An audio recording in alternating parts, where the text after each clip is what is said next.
로마, 이 이름 하나에 담긴 이야기는 인류의 역사를 관통합니다. 유럽의 심장부에서 시작된 작은 도시국가가 어떻게 세계의 운명을 좌우하는 제국으로 성장했을까요? 그리고 그 찬란했던 문명이 왜 몰락했을까요? 이 영상은 영원의 도시라 불리는 로마의 기원부터 제정의 탄생, 문화의 융성, 그리고 몰락과 재탄생의 순간까지 3000년을 넘나드는 드라마를 따라갑니다. 지금부터 그 찬란한 여정을 함께 걸어보시죠. 기원전 753년 로물루스와 레무스라는 쌍둥이 형제가 늑대에게 길러졌다는 전설로 로마의 역사는 시작됩니다. 이들은 로마라는 도시를 세우고 형인 로물루스가 첫 번째 왕이 됩니다. 물론 이는 신화일 뿐이지만 로마인들에게 이 이야기는 단순한 전설이 아니라 자신들의 정체성을 말해주는 시작이었습니다. 실제 역사상 로마는 에트루리아인의 영향을 받으며 점차 발전했고 왕정에서 공화정으로 체제를 전환하면서 본격적인 정치 실험을 시작합니다. 공화정 시기, 로마는 귀족인 파트리키와 평민인 플레부스 사이의 권력 투쟁 속에서도 원로원이라는 독특한 정치 구조를 유지하며 점차 영향력을 넓혀갑니다. 기원전 390년 갈리아족의 침입으로 로마시가 초토화되며 위기를 맞지만 그들은 곧 재건에 나섭니다. 무너지지 않고 더 강해지는 로마의 저력은 이때부터 드러납니다. 로마는 이탈리아 반도 전체를 정복하고 결국 카르타고와의 3차례에 걸친 포에니 전쟁을 통해 지중해 패권을 장악합니다.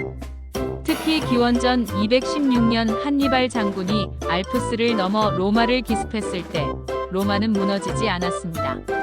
이 전쟁에서 로마는 지지 않기 위한 싸움의 교훈을 얻었고 결국 카르타고를 멸망시킵니다. 이제 로마는 하나의 도시국가가 아니라 지중해 전체를 통치하는 제국으로 성장합니다. 하지만 제국의 확장은 내부 분열의 시작이기도 했습니다. 정복전쟁으로 얻은 부는 귀족층을 더 부유하게 만들었고 농민은 몰락하여 도시 빈민층으로 전락합니다. 이런 혼란 속에서 티베리우스와 가이우스 그라쿠스 형제가 등장해 개혁을 시도하지만 결국 피살됩니다. 로마 공화정의 이상은 점점 사라지고 무력과 권모술수가 지배하는 시대가 열립니다. 이런 배경에서 율리우스 카이사르가 등장합니다. 카이사르는 갈리아를 정복하고 영웅으로 귀환하지만 그의 독재적 권력 강화는 결국 브루투스 등 원로원의 손에 의해 암살로 이어집니다. 카이사르의 죽음은 공화정의 종말을 알리는 서곡이었습니다. 그의 양자 옥타비아누스는 마르쿠스 안토니우스와 클레오파트라를 무찌르고 아우구스투스라는 이름으로 제1시민, 즉 황제가 됩니다. 이로써 로마 제정이 시작되고 아우구스투스는 팍스 로마나 로마의 평화라는 황금 시대의 기반을 닦습니다. 그가 남긴 업적은 단지 평화뿐만이 아닙니다. 행정제도의 개혁, 도로망과 수도 건설, 식민지 경영 등 로마라는 시스템이 유럽 문명의 기틀이 되도록 만든 인물입니다. 이후에도 네로, 트라야누스, 하드리아누스, 마르쿠스 아우렐리우스 같은 황제들이 로마를 빛내지만 동시에 로마는 점차 무너지고 있었습니다. 방대한 영토는 통제하기 어려워졌고 군인 황제 시대의 혼란은 로마의 기반을 흔들었습니다. 서기 3세기 말 디오클레티아누스는 제국을 동서로 나누고 콘스탄티누스는 기독교를 공인하며 제국의 방향을 다시 설정합니다. 그는 콘스탄티노플을 새 수도로 삼고 결국 제국은 두 개로 나뉘게 됩니다. 이후 서기 476년 서로마 제국은 게르만족에게 멸망하며 로마라는 이름은 역사의 무대에서 내려오지만 오히려 그 이후 1500년 이상 수많은 이들이 로마를 계승하려 했고 유럽은 로마의 유산을 중심으로 다시 재편되기 시작합니다. 가장 먼저 그 이름을 이어받은 것은 동로마 제국, 즉 비잔틴 제국이었습니다. 콘스탄티노플을 중심으로 한 이 제국은 진짜 로마는 자신들이라 주장하며 15세기까지 번영을 누렸습니다. 유스티니아누스 대제는 과거 서로마의 영토를 다시 정복하려 했고 아야 소피아를 건설하여 로마의 건축과 기독교를 융합한 새로운 양식을 만들었습니다. 그러나 1453년 오스만 제국에 의해 콘스탄티노플이 함락되며 비잔틴 제국도 역사의 막을 내립니다. 하지만 로마의 유산은 다시 유럽 중심으로 돌아옵니다. 800년 프랑크 왕국의 샤를마뉴 대제가 로마 황제라는 칭호를 부여받으며 신성 로마 제국이 탄생합니다. 이는 중세 유럽 전체에 로마의 권위를 다시 심으려는 시도였으며 신성 로마 제국은 무려 1000년 가까이 존속하게 됩니다. 물론 실제 로마와는 거의 관련이 없었지만 로마 황제라는 이름은 중세 내내 권위의 상징이었습니다. 이 무렵 실제 로마 도시는 교황령의 중심으로 변화합니다. 기독교, 그 중에서도 가톨릭 교회는 로마를 성 베드로가 순교한 곳, 성스러운 도시로 격상시키며 종교적 중심지로 만들었습니다. 콘스탄티누스 대제가 기독교를 공인한 이래 로마는 제국의 수도에서 종교의 수도로 변신합니다. 중세 동안 로마는 교황의 도시가 되었고 교황권과 황제권이 충돌하는 중세 유럽의 중심 무대였습니다. 르네상스 시대에 이르러 로마는 다시 문화의 중심으로 부활합니다.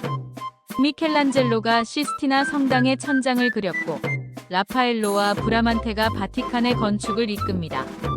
성 베드로 대성당, 시스티나 성당, 바티칸 궁전은 단지 종교 건물이 아니라 르네상스와 바로크 예술의 절정을 상징합니다. 이때 로마는 또다시 유럽 문명 부흥의 심장이 됩니다. 17세기에서 19세기까지 로마는 정치적으로는 교황령이었고 이탈리아 통일의 격동 속에 여러 세력이 로마를 차지하려고 했습니다. 1870년 이탈리아가 통일되며 로마는 이탈리아 왕국의 수도가 됩니다. 이제 로마는 제국의 수도도 교황만의 도시도 아닌 근대 국가의 수도로 재탄생한 것입니다. 그러나 교황은 이에 반발의 바티칸 궁에 틀어박혀 바티칸 문제가 불거집니다.